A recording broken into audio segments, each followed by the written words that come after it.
Welcome to the Musician's Lounge. I'm your host, Brian Hysong. This is your classical companion, WMHT, where we explore all the facets of the music profession and the performers who bring it to life. Today, I welcome as my guest former Juilliard classmate, clarinetist Julian Milkis. Julian forged a solo and chamber music career, I winning my audition as bass clarinetist of the New York City Ballet Orchestra. It turned out a happy ending for both of us. Julian recently returned from Ukraine, performing for the wounded and recuperating soldiers, as well as a benefit concert in the Odessa Opera House to a sold-out audience. Welcome, Julian. Thank you, Brian. Thanks for having me. Julian, please feel free to comment on everything from living through air raid sirens 24/7 to the amazing development, the bombing of the Crimean Bridge, and the aftermath of Russia's reprisal. When I got there, it was, very unusual because I never experienced any of the war symptoms like most of us, right? Right. And then things started to unravel there.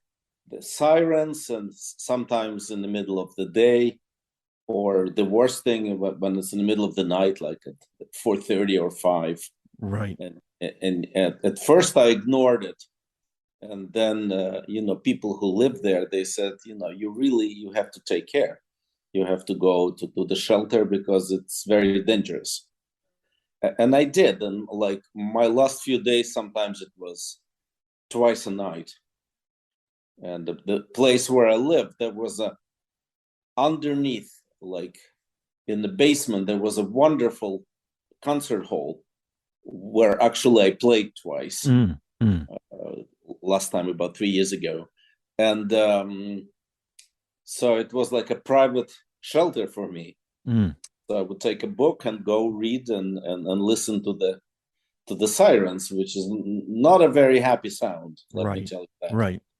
So and then I of course the performing and meeting people, it was all amazing experience, and like I cried every single day there.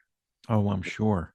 Because you meet people who experienced it for since the end of February.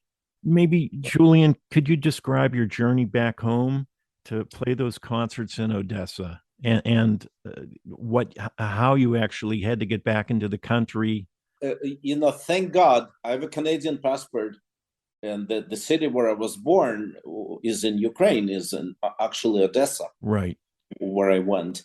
So it was no problem entering the country, and the orchestra was like a youth orchestra. I wanted to play with a youth orchestra with young people, and the wonderful conductor Andrew Cherney, and he's really terrific and nice guy too. And they rehearsed without me, and then I arrived and we rehearsed maybe 3-4 times. They were like totally ready, and the program was, first half was Ukrainian music, and then my favorite composer, Gia Cancelli. We did night prayers, and it was, the first concert was for volunteers, for wounded, for soldiers, and for doctors. The doctors who are at front lines. At the front line, yeah, who carry out wounded soldiers, and I mean they're just amazing people. So, and they risk their life every single day. And right now, it looks like we're going to bring the orchestra here for the U.S. tour. Oh, wow, that's great. Next season, I'm not going to say for sure until it happens, with the situation still right in Ukraine, and we just don't know how it turns out. But we hope, we pray, that's how it's going to happen. And also, I'm planning to go for the first anniversary of the war to Odessa. So, Julian, all of your friends were safe, and tying that in, I mean, the very first night, I mean, was it total chaos? I mean, was it? No, the journey was actually quite complicated. I flew from JFK to Oslo, to Norway, then from Oslo to Verona, then from Verona to Moldova. And from there, I took a 2-hour taxi to the border. And I crossed the border, and a friend of mine who is like advisor to the mayor of Odessa, he picked me up. Right. And we drove to his house, and we passed. It's not a long ride from there, maybe 45, 50 minutes. Right. It's very beautiful countryside. And we crossed the bridge, and there was this beautiful village. And for some reason, I asked, about it. And he said, actually, my friends live here. And not friends, some people that I know. And then we arrived to his house. He had a wonderful party. There were some military people and philosophers and artists and, you name it. Just really wonderful people. And then the sirens started. And as it turned out, they bombed that specific village. And there were 8 wounded people, and among them, the people that my friend knew. So, and then first few days, it wasn't every day. And then it intensified, and it's gotten worse and worse. And especially the night sirens were crazy. And then I asked for, I knew they were going to put it live, the concert from the Opera House. Right. Then I said, can you please tell me, I want to advertise it on Facebook. And they said, yeah, we'll tell you later. I didn't know why. And I literally got the link 5 minutes before the concert, 10 minutes before. Right. And they said, we'll tell you later. And so after the concert, they said, we didn't want to advertise it because very unlikely that they would bomb the theater, but who knows? Right. Now I won't be surprised. But they said they can just make a raid. So they disrupt the concert, and in the opera theater, if there's a siren, they have to stop the performance right away. Right.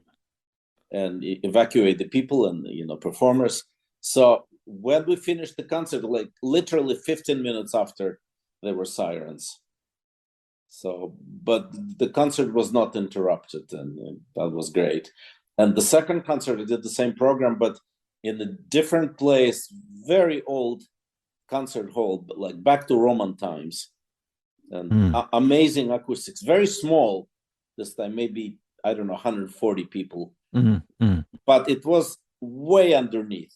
So that concert, we did advertise, and we didn't care if there would be sirens because we were untouchables. And then there was one concert, the open air, with a military band in the garden, in the city garden, right in the heart of the city. Also, that was not advertised, and it went well. It went fine. With the exception of the past 2 days, Julian, was life fairly back to normal in Kyiv? I was not in Kyiv. But just from, what you can surmise what's, going around the country and everything. Yeah. The life was totally back to, to normal. Lots of people, lots of young people, and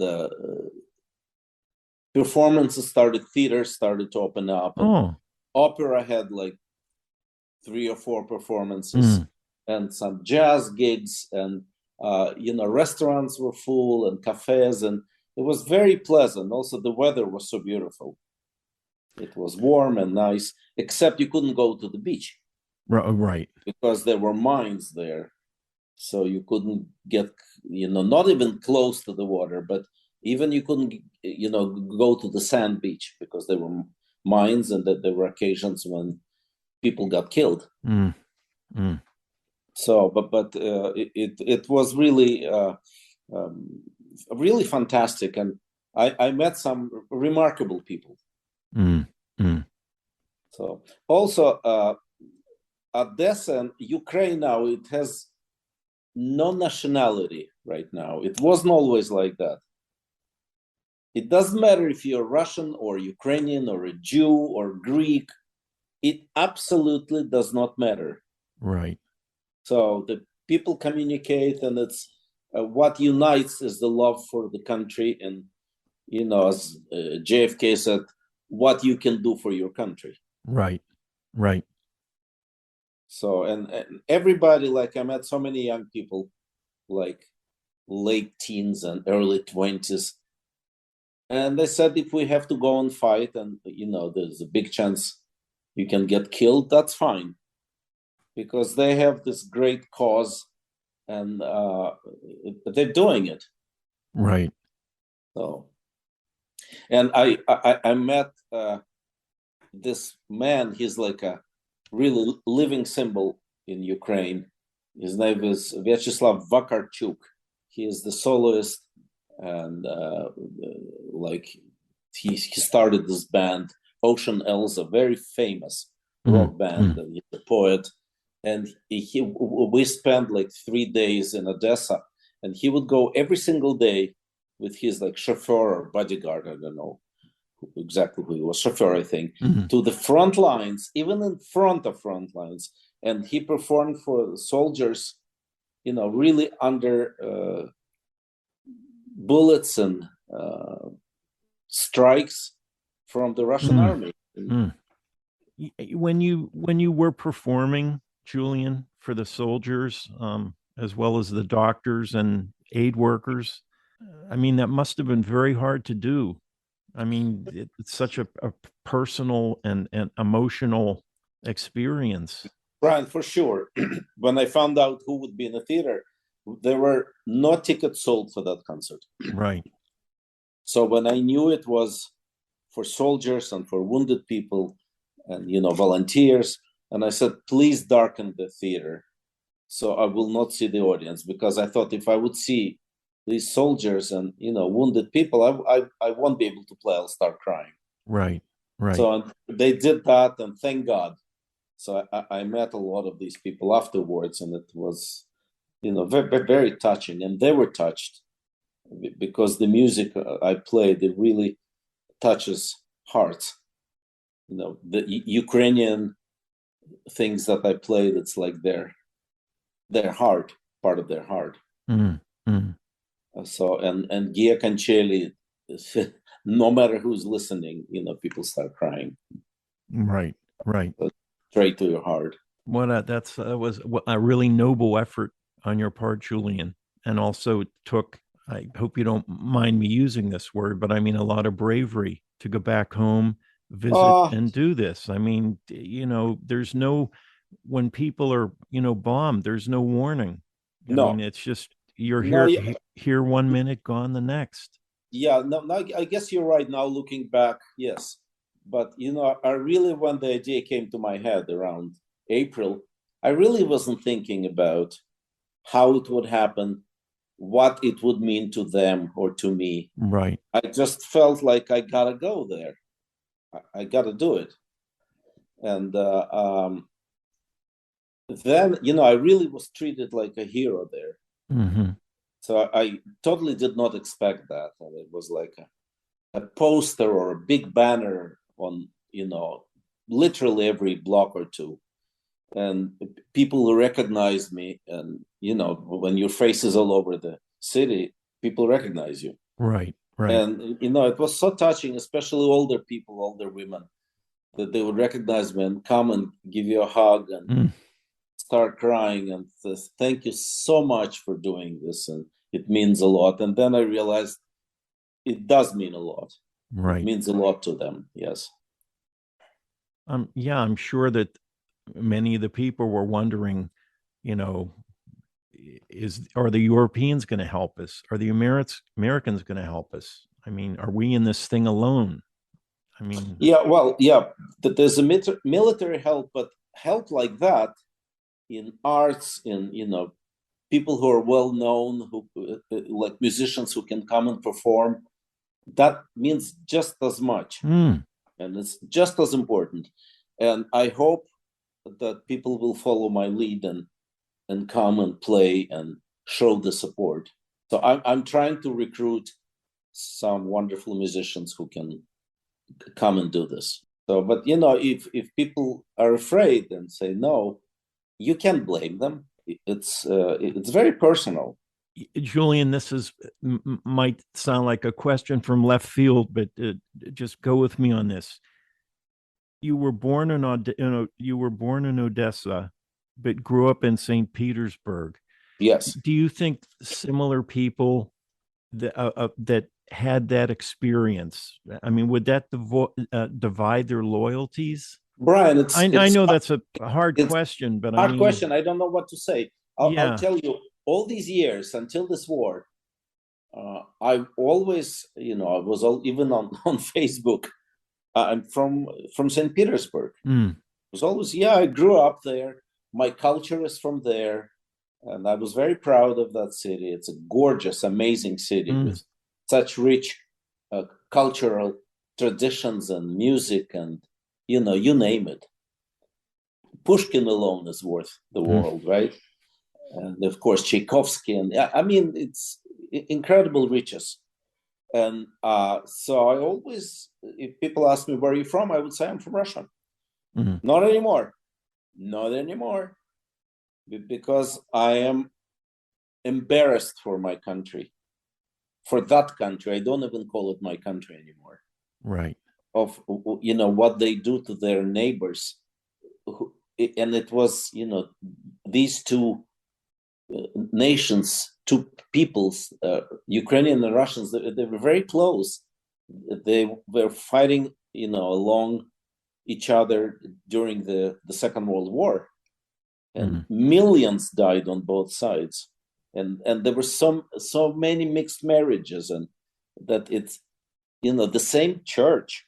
It's Russian Orthodox, Ukrainian Orthodox. It's basically the same. Not anymore. Not anymore. There's a rift that will be for generations. So I don't in my lifetime for sure I will not see any contact with these people. Maybe as an intro to lighten this up, just if you'd like to give a little teaser about how, when we were students together at Juilliard, how did it come in your mind to try to get in touch with Benny Goodman? Nobody but you did that at school. I mean, that's true. Not just in school, but anywhere. In life. Yeah, and it was just, I had no idea he lived in New York City. And I was at my regular lesson with Leon Rashanov, who I didn't know that Benny took lessons from him, like in late 60s, after Reginald Kell.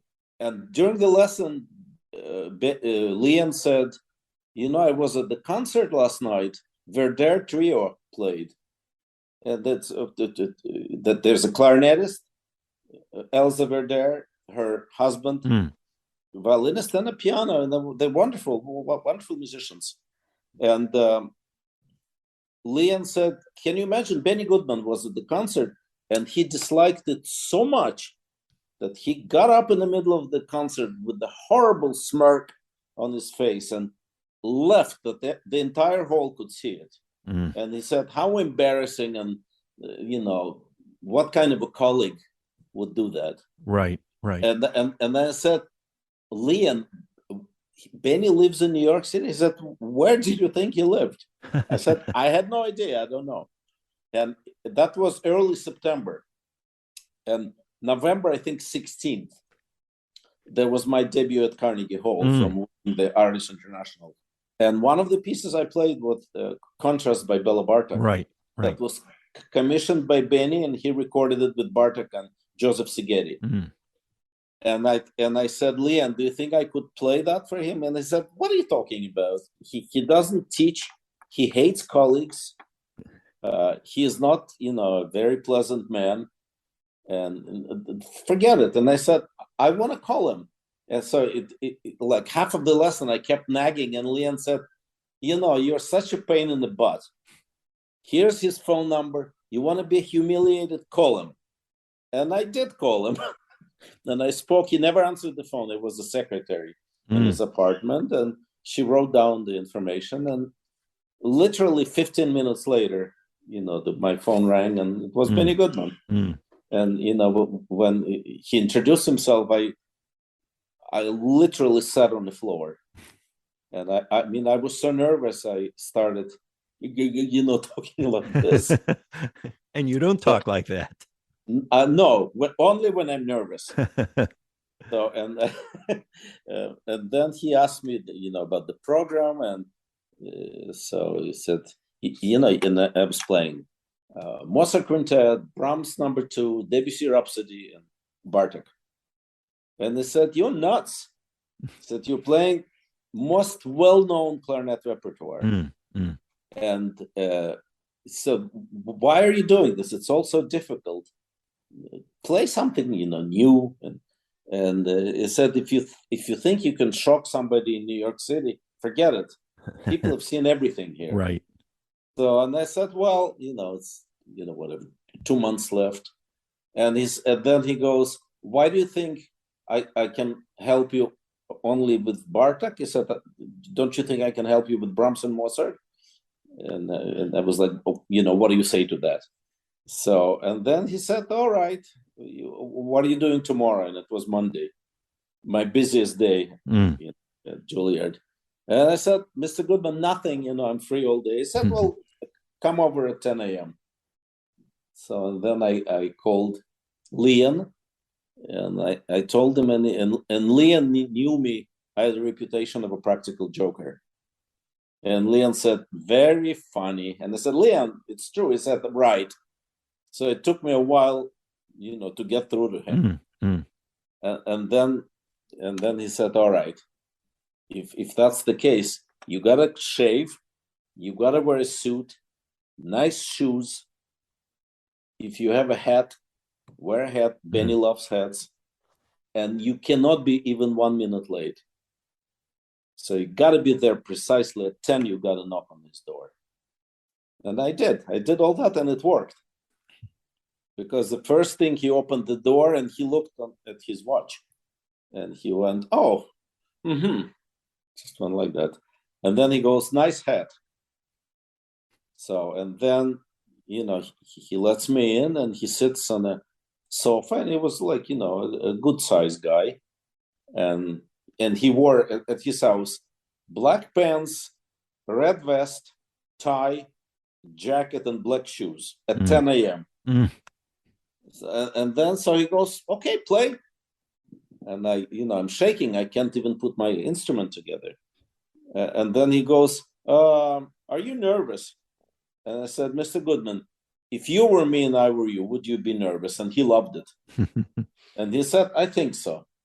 And then he goes, "Okay, warm up. I'm going to go have a cup of coffee, and I'll come." And he came back 15 minutes later, and I sort of wrestled my nerves, and I could play. So, and we actually spent a long time. We spent about 4 hours. Listen, and then, at that time I played number 5 reeds, like really hard, so you can have a crisp staccato.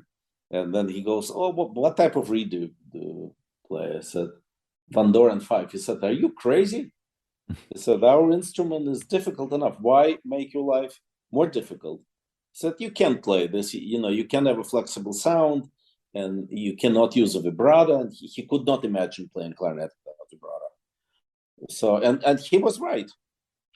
And he was right. Now I can't imagine playing even 4. So it's between 3, 3.5, and it does the job. Julian, thank you so much for catching up. This is great. And I want to thank you for your efforts, what you did, going home to visit, play those concerts, for your fellow Ukrainians. Thank you. It's great to catch up with you. You've been listening to the Musicians Lounge. I'm your host, Brian Hysong. This is your classical companion, WMHT.